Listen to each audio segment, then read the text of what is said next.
That's Thank you so much. yeah, sorry about that delay. No worries. So we discussed yesterday how do you kill? What type of evidence do you have?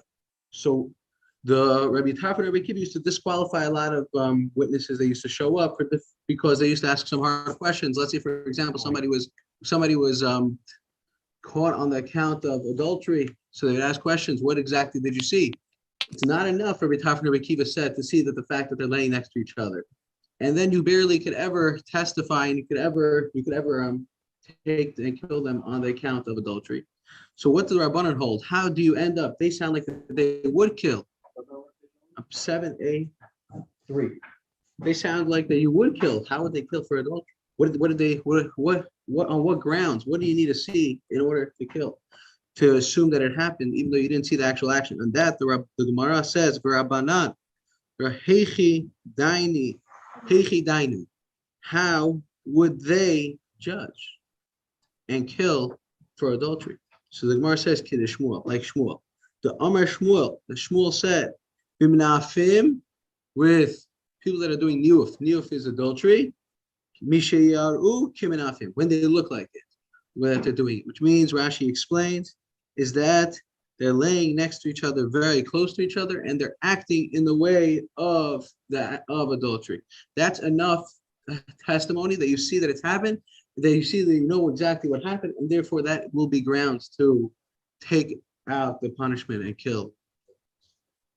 Now that was the last Gemara in the first parak, and now we'll start the second parak.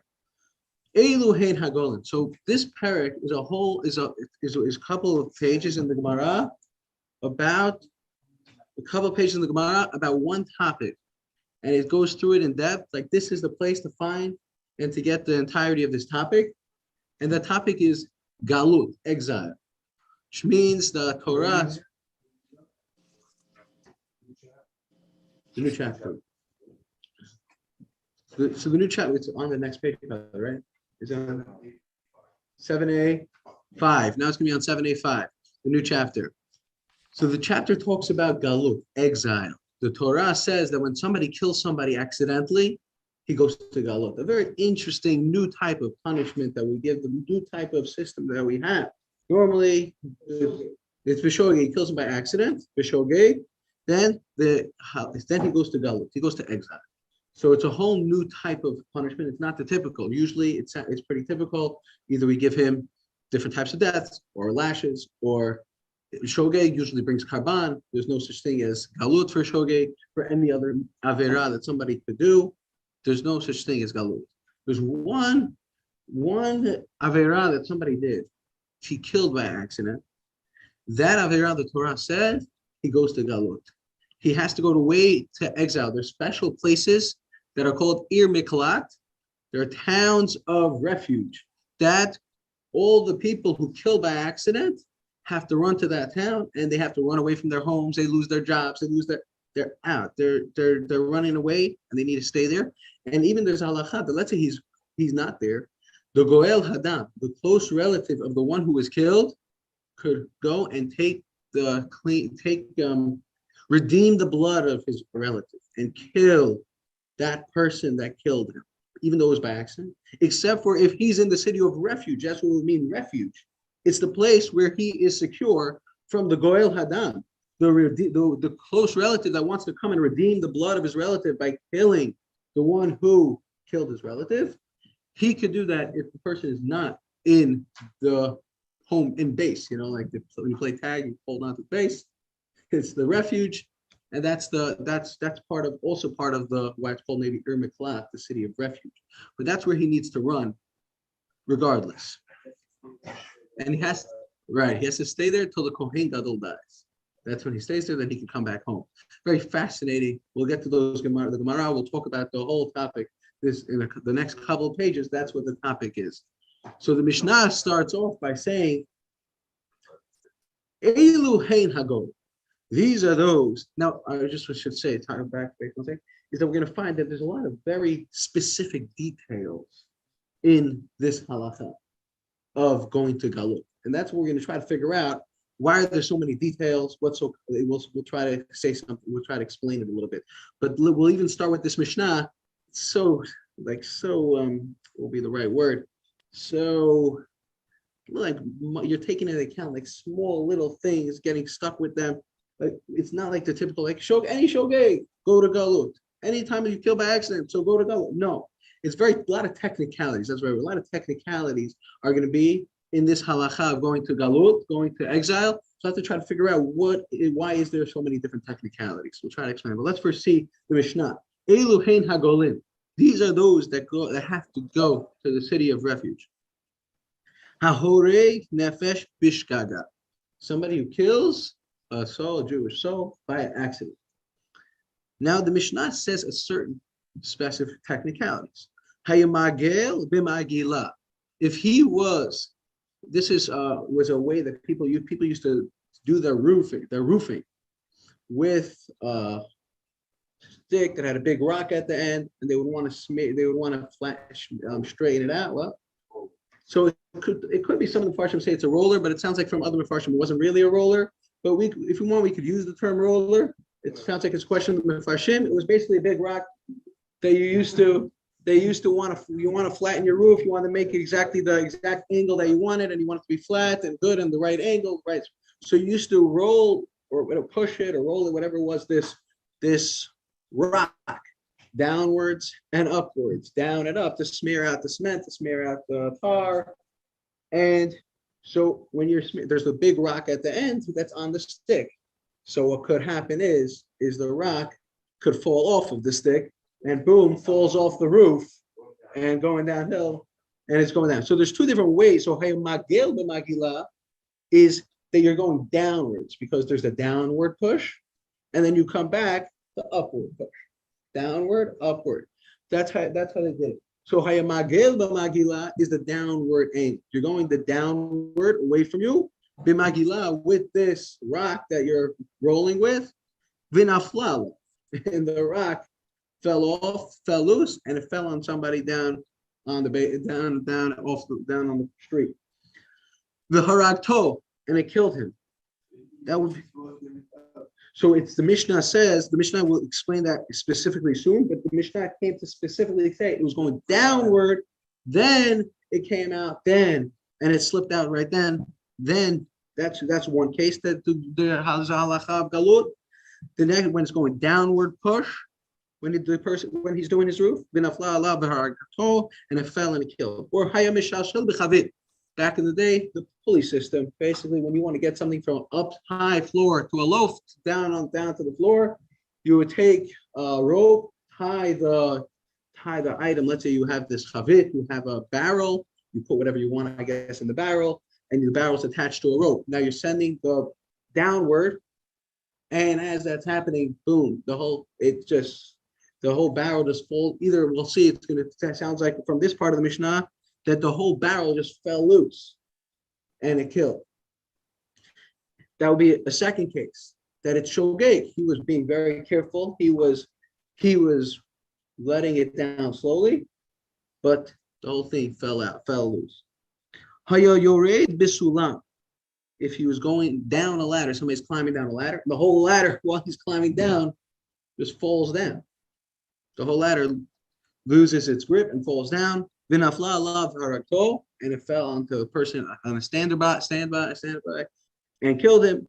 Hare zegolet. These places is total accident. He was in the middle of doing regular work. He was being careful, and it slipped. The whole thing slipped out. And he needs to go to exile, even though it was accident. He needs to go to exile. Avol im haya moshech b'magila. If he was pulling it towards him, moshech, dragging it towards him, not the direction away from him, it was the direction towards him. Vinafla alav, and the rock slipped out of the holder, I guess we would call it, and fell and just rolled down the cliff and rolled down the roof and killed the standby. Or second case, killed the standby. Or second case, he was pulling up the barrel. And the rope snapped. And and it fell onto the standby, varato, and it killed the standby. Or haya, or the next page over there, 7b, 1. Haya ole bisulam, he was climbing up the ladder, vinaflalav, and the ladder lost its grip and fell down, varato, and killed the standby. Hareza enagola. All these cases that it was going uphill, upwards, it's enagola. So you have those 4 cases. He's dragging the roller towards him, or if he's pulling the barrel up to him, or if he is climbing up the ladder. All the cases where he's going upwards and the accident happened, then he is not gonna have to go to Galul. Hareza enagola. He does not go to exile. And the Mishnah. Family of the deceased not go after this guy, where they only want to go after if they found out the role was going. No, so they can't go after the other one. They're allowed to. This one they wouldn't be allowed to. They're not allowed to go after. Okay, they're not supposed to go after the money. No, they could. They're allowed to. The halacha, they are allowed to That's go why and he take could do that. and redeem the blood.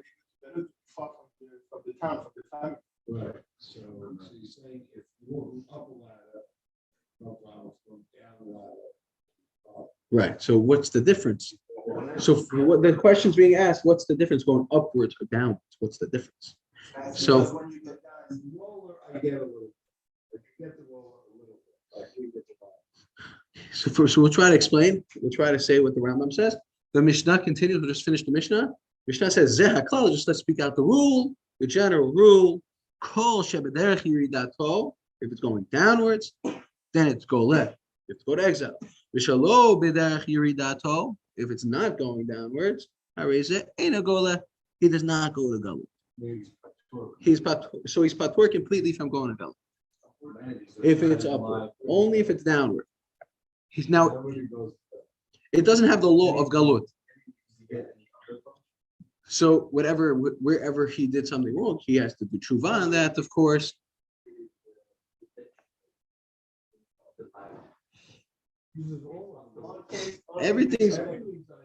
Nothing was intentional. It's climbing up. Yeah.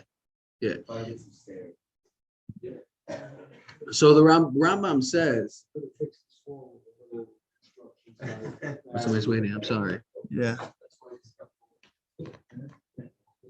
So the Gemara. Hi. So the Gemara said, continued that this is really from a pasuk. This is learned out of a pasuk. The Gemara asked the question, Mina hani midi. How do we know this law? Where does it come from, this law? Amar Shmuel said, the Amar Kra, the pasuk in the Torah says, Vayapel alav vayamot.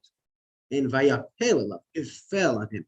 So why does the Torah need to say, the extra word, Vayapel alav, it fell?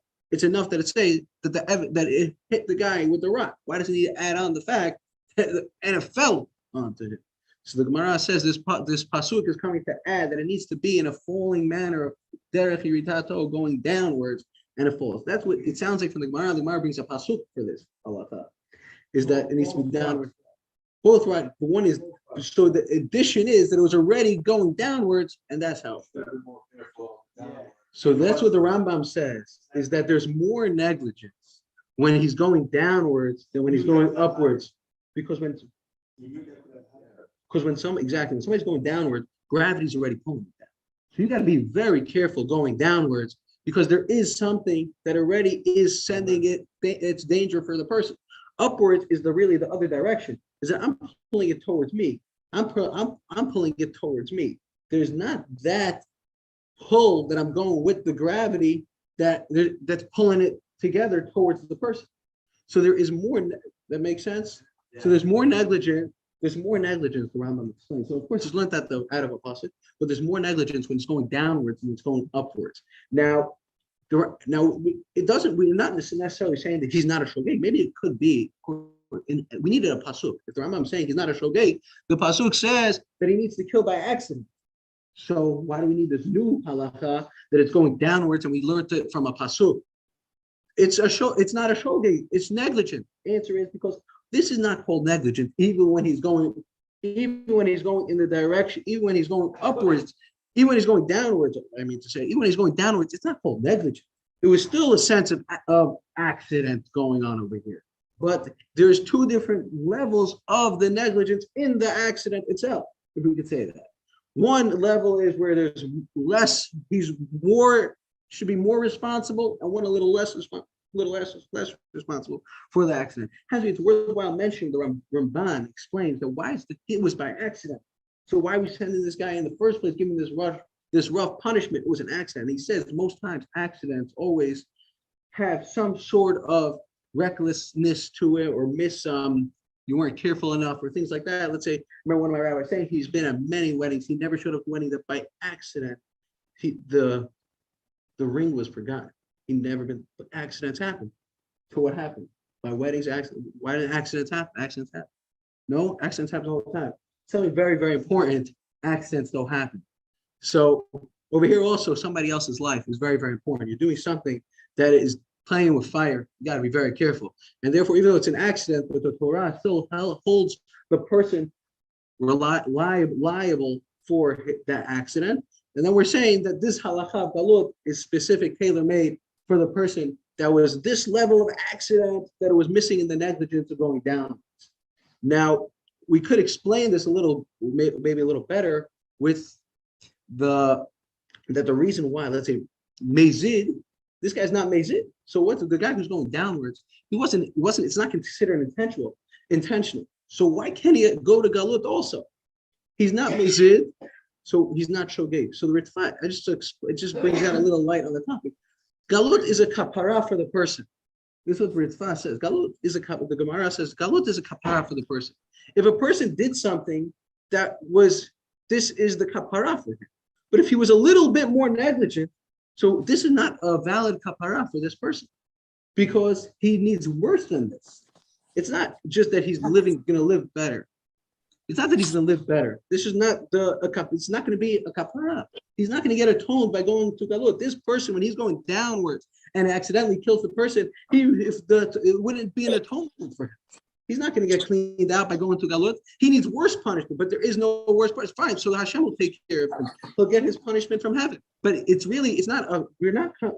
halakha of galut is giving a person opportunity to get atonement. That's what the Torah is coming to do. On this person who is closer to being this person who is more negligent, he does not get the atonement through going to galut, and that's why he does not go to galut. But I thought downward does go to galut. say again? It makes sense. That what? Saying person that was more negligent, this doesn't get atonement from going. It will not clean him out. It will not be a full atonement for him by going to galut. So then it's only So therefore, and not unless olam haba, he'll get punished for it. But when we give the atonement, we're going to give an atonement that will clean him out. If it's not going to work to clean him out, why send him there? So that's what the downward one, he goes to galut. Oh, so you're right. No. So he's atoned. I made a mistake. So I made a mistake. You're right. Then when it's more, we're going to see when it's more Mezid, when he's more negligent, he will not go to galut. When he's Mezid, when he's actually negligent, I'm sorry about that. You're right. When he's actually negligent, he does not go to galut. Only when he's shogeg, when he's this level of he's going upwards. That's the other case. He's more honest. He doesn't even need it. Then he doesn't need it. Correct. I'm sorry about that. Yes, correct. When he's going upwards, so there's these three levels. When he's going upwards, he does not need it. It's like an honest. He does not need it. When he's mezid, he's completely negligent. I'm sorry about that. When he's completely negligent, so in that case, he will not go to galut. Why not? Let him at least get the kapara of going to galut. No, it's not going to atone for him. When he's the exact right, he's this amount of negligent. As we said, shogeg always has some sort of sense of negligence, and it's this type of shogeg that he has this type of negligence, not the full level of negligence, that type of negligence. That's when galut. He gets fully atoned by going to galut. He gets fully atoned by going to galut, and that's why we send him there when he's going downwards. Wouldn't even get Where he let's say the case where he was going upwards. Oh, that's not stop. That's where he's not. No, that's No, but right. if you go only when That was more, that was much, Which one there's more mesita? when he's going down, that's more negligent. That one's the case, that it's the right exact amount of negligence that we're gonna hold him responsible, and the galut will be a kapara. That's the right amount. But let's say a case where he was unintentional, and let's say we didn't have witnesses on his case. Or he was much more intent, we're gonna find any case when he's going, right, yeah. So when he's going up, I'm sorry about it. When he's going up, it's less negligent. So therefore, he doesn't need the atonement of the galut. When he's going down, it's the exact amount of negligence that the galut will atone for him. And when he does mezid, when he's more intentional than that, it's not shogeg, it's mezid, then even the galut will not work for him, will not be atonement for him. Sorry about that. Going down is because he should have been more careful. The standard of care is higher. Yes, exactly. Because it's There's momentum taking it that way already. And he Since he's should going down. have known to be more careful not to let it fall. Exactly. That's what we're saying. So The one who's doing that, we didn't see the one shogeg for the guy who's going up, only for the guy who's going down. We said that guy, right? The guy who's going up, what's his stance? Is what? Shogeg is what? So it would seem, that's what it would seem, is that he's a type of shogeg. Let's say in other terms, let's say if it didn't come to the halacha of galut, he's considered a shogeg. But it's not the type that gets the galut, because we needed I'm going to prove that because we needed a pasuk to learn out this halacha. We needed a pasuk to teach us that this guy going upwards is not going to go to galut. By mistake, going down, make sure that the guy going up is totally right. Simple case. Say again? if he go up, Yeah. and by mistake, or you want to, you see, the guy is gonna pass through No, that's mezid. right? That's mezid. But that's why we didn't even, the guy, is not the shogeg, and not the mistake. No, we're talking about it was unintentional. He was not trying to do anything.